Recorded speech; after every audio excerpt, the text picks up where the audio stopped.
I'll start with you, Abbi. You've been behind the wheel of this Gen 3 Evo car before. You topped the time sheet last year in the women's test. What are you hoping to achieve with a bit more time behind the wheel today?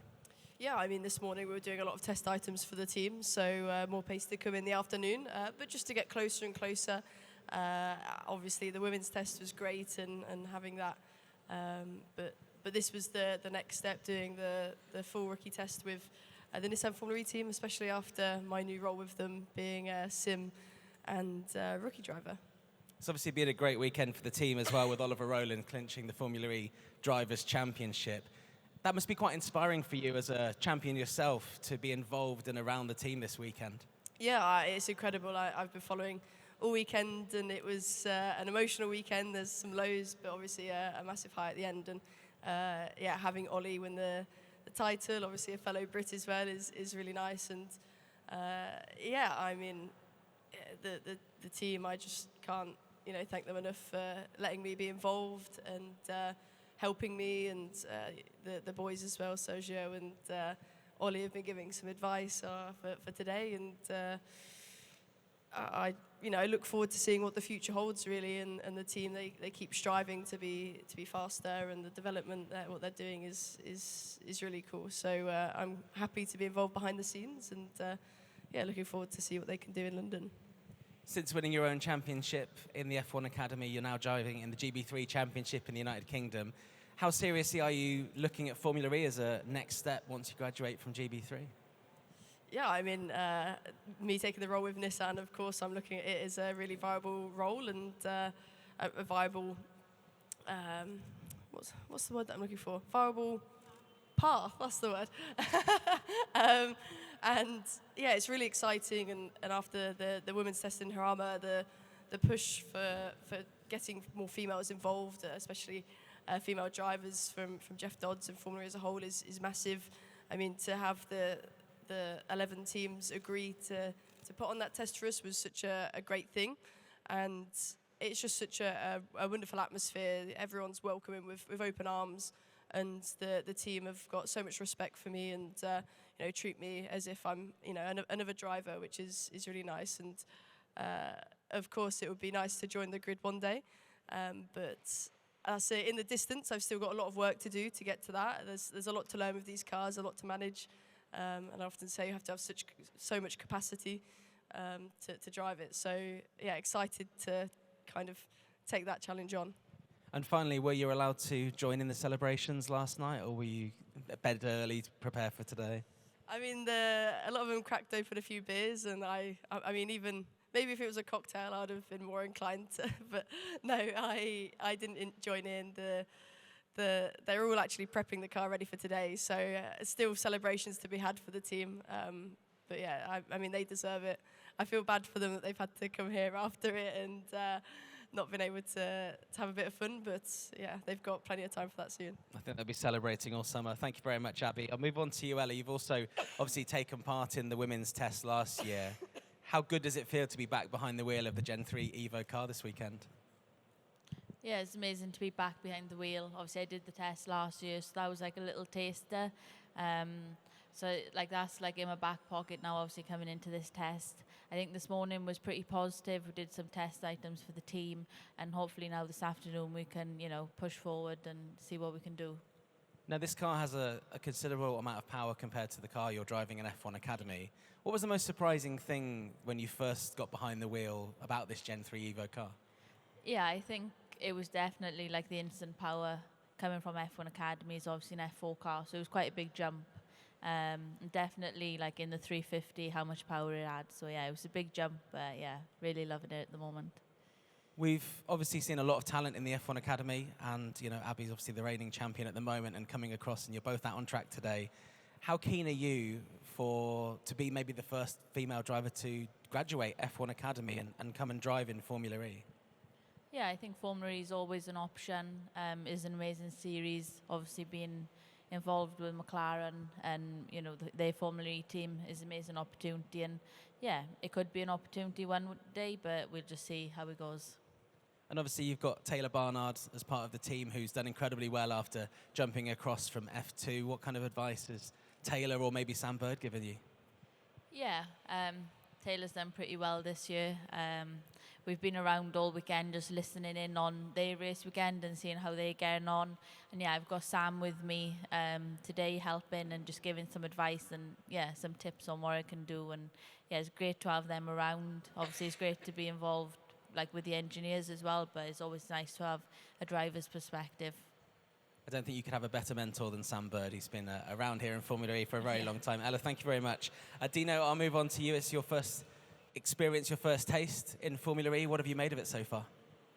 Yeah, it's been very interesting, I would say, so far. It's been a new experience for me, obviously, with everything, with the new team and the new championship, new car that is driven in a very different way from what I'm used to.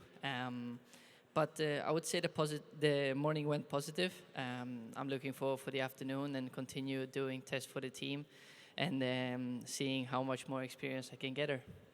For most of us who have never been in a Formula E car or an F2 car, what are the instant differences when you jump in the cockpit of this car compared to the car you're competing in your championship at the moment? I think this car compared to any car in the ladder to the F1 is a big jump. You obviously have the tracks that are quite different, a lot smaller, together with the grip, downforce level that is a lot lower than what I'm used to and than what most of us are used to. So it changes quite a lot in driver technique, how you're braking, how you're applying throttle, and then especially for the races and how you're coasting, saving the battery, and obviously we saw yesterday how you can win a race in that sense. So I think there is many different ways to put it into words, but yeah, it's a very big change. When you reach the pinnacle of junior racing, as you are in F2, you've seen what drivers like Taylor Barnard and Zane Maloney have done this year, moving across from that championship to Formula E. It must be encouraging for you that Formula E is another option for you. I think Formula E is one of the championships with the most, let's say, the level of the drivers are very high. Also with the teams looking how they're working, and I was quite surprised in a positive way how well the team is working, and it feels a bit like a mini Formula One team. So I think there is definitely a bright future for Formula E, but my goal remains the same, which is Formula One at the moment, but let's say you can never exclude it potentially being something in the future. Well, thank you very much. Best of luck this afternoon. Arto, we'll move on to you. Obviously, you've had a little bit of experience being part of the team testing the car before, but this will be the longest you've had in the car today. What have you made of it so far? Yeah, it's been quite a long time, 5 years, so a lot of things changed. Yeah, it felt completely new today. 5 years that I'm not anymore at all in this Formula E world, so I had to discover a lot of things, a lot of new system, not the same person because it was Venturi before. So yeah, it was quite good, this experience this morning. Yeah, the 350 is feeling quite nice as well with the four-wheels drive. It's a different way to drive, but yeah, it felt really good. Can you put into words the jump between generations of Formula E car, your experience before and your experience today? Oof, yeah, it's changing quite a lot, like I said. I mean, it's just two completely different cars. You can just feel that this one has a lot more potential. As well, the way that we were using in the race, to regenerate the battery are completely different. Now it's completely different strategy, a completely different way to do it, as before we were doing with a paddle. Yeah, there is many things, many other as well settings that we can do in the steering wheel on the battery that is helping you a lot with the balance. So yeah, I have to say, cannot really compare them. Coming from Monaco, how much would you love to maybe get in this car and give it a go around the Monaco track? That will be amazing. I mean, obviously, I try to be here when I can, when there is the Formula E Grand Prix in Monaco. This year I couldn't, but yeah, obviously I hope one day it will happen. Maybe in the future. Best of luck this afternoon. Frederik, we'll move on to you. It's not your first test, obviously, but your first experience of the Gen 3 Evo car. Before it was the Gen 3 car. Can you just describe the difference that we've seen in this kind of mid-generation jump to this car? Yeah, honestly, it's cool to be back for the second year. Obviously, experience last year gives me something to work with this year, something to expect, and that's really quite cool. And the four-wheel drive is definitely something interesting. It's not something I'm used to previously in my career, but when you activate it, it's really cool feeling. You get a good kick, and it's a different race car. It's like driving two different race cars in the same run, and I think that's quite special and different. You've obviously got a lot of experience, as you all have, in your respective teams, but I've seen Jake Dennis around potentially giving you some advice. What kind of advice does a former Formula E world champion give you? Yeah, he's around. He's looking at the data with me and my engineer, and obviously giving the advice that he can on lines, on brake shapes, all of this. It's very different to what I'm usually running. I was doing a test in Formula 1 just 5 days ago, and then jumping into this is quite significantly different. But the goal is the same in both cars. You want to maximize the car, the potential, and that's what we're doing today. Given that you've probably been in an F1 car most recently compared to the Formula E car, what are the big differences for us non-drivers here who would love to maybe get a chance to drive both these cars but never will? Well, obviously the F1 car has a lot of grip and a lot of potential, but what really is quite special with the Formula E is all the systems. You can play around with so many things as a driver, and it feels like you need to be half a driver, half an engineer to run this car and maximizing it. Because you can just change the brake shapes, the way the car feels. You can change corner by corner, and that's the biggest difference. It's been a little while since you've competed in a single-seater championship full-time. Should maybe next year a seat be available and it works with your other commitments? Is Formula E an option for you? I mean, it's definitely interesting. Formula E is a world championship. I want to be world champion, and I think that has a lot of interest. Also, Formula E has some of the greatest drivers, active racing drivers, and for sure that makes it interesting. And we'll see what happens, but I'm just happy to be here today and continue the learning, continue developing as a driver as well. Excellent stuff. Thank you very much. And Théo, how are you feeling? Because I believe you've only recently arrived here. You've flown across from, was it Brazil? Yeah, I was in Brazil a few hours ago, and sorry for the delay. I was eating some really good pasta bolognese in the team catering. So, yeah, but overall a little bit tired, but it's fine. Obviously, to jump off a flight and jump into this car and put in some strong laps already, it seems like something between you and this car really connects. Yeah, I mean, I like the team a lot. I've been doing a lot of simulator, of course, throughout the year, participating in the FP0 in Jeddah as well. So I know the car a little bit. I still have a lot of things to learn, but performance-wise, this morning was not too bad. So it's a new track as well to me. So Berlin, I've never driven here, but it's a cool track, and everything is going well at the moment. So we just do the test program, and this afternoon we'll put some new tires and go quick, hopefully. Can you give us an insight into what kind of things you have been working on in this morning session with the team?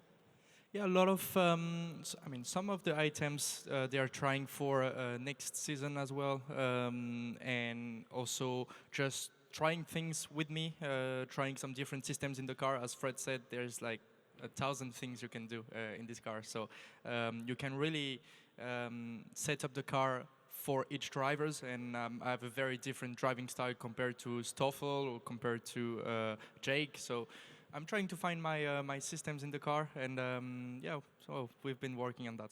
And obviously, finally, you've driven a lot of cars over the last few years in different championships, but you've not quite found a home yet. Do you feel like Formula E could be your home going forward? Yeah, true. I'm still looking for a home. So I'm a homeless racing driver actually. no, but it's. I mean, I've been doing a lot of things from Super Formula to IndyCar, a little bit of F1 in testing, F2, Formula E, and endurance racing actually. So endurance racing is very cool. Formula E is very cool. I see some drivers doing both championships, and it's clearly looking very, very nice to do. So I would love participating in those two world championships. Okay, thank you very much. I think we have time for some questions. Going to get the nod. If you'd like to ask any of our drivers a question, please raise your hand. Over here. Question to Théo, please. Théo, you just mentioned a potential Formula E future. I think the expectation is that you will be a considerable part of Stellantis' preparations for Gen 4. Would there be any point in hopping in for one season of Gen 3.5, or if you come in, would it be fresh from the new regulations, do you think? I feel ready to drive at any time in Formula E. From next season, why not? At the moment, there's nothing is sure. I think it would be great for sure before going into the Gen 4 to have a bit more race experience. But yeah, let's see. I'm doing a lot of simulator with Stellantis, working already on the future. Let's see. As I said, of course, the Formula E World Championship is really nice, and if I can do probably both, WEC, Formula E, I don't know. Let's see what the future holds. I'm ready for anything, as I said. I'm sensing you quite fancy a dual role between WEC and Formula E. Yeah, sure, for sure. Let's see, but I will try to find the best opportunity.